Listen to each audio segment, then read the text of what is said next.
The Calgary Stampeders are short home favorites over the Hamilton Tiger Cats in the early game on Saturday as Vernon Adams Jr. takes the reins of the White Horse for the very first time. He'll have to get past a couple of familiar faces, however, as Bo Levi Mitchell leads a potent Ticats offense that now features Kenny Lawler, and Brent Monson has been charged with fixing the Hamilton defense after Calgary fired him this offseason. Did the Stampeders really do enough this offseason to deserve to be opening day favorites?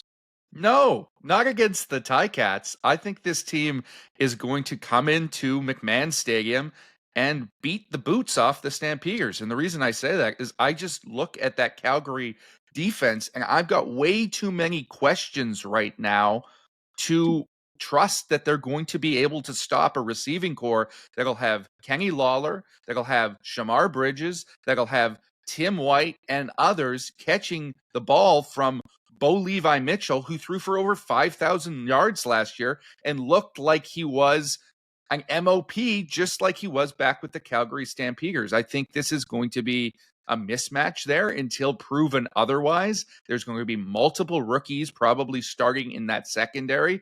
We don't know what those linebackers are going to look like. And frankly, with the exception of Florinaro Malade, who might be the best defensive end in the CFL, they've got very little else on that defensive line right now. So I don't trust the Stamps to be able to stop the Ticats. And I think Hamilton will take this one. I'm with you, JC. I'm happy to take the Tiger Cats in this one and get a point or two on that spread. I think that both of these teams are going to be able to score points in 2025, but I think the Tiger Cats, after a poor season defensively a year ago, are going to be able to turn up the heat a little bit. TyJuan Garbutt coming over from Winnipeg. I think there's a little more juice in his game that he's going to be able to flash in Steel Town. I think you have to be high on Devin Veresuk, the second overall pick in this year's draft, an absolute athletic freak who's going to be able to cover sideline to sideline when he is playing on defense. And then you've also got in the secondary, DaShaun Amos, a guy who has played under Brent Monson before in Calgary and has played alongside Jamal Peters. This is not going to be a guy who needs time to gel and get used to his teammates. He already knows the system. He already knows who he's playing around.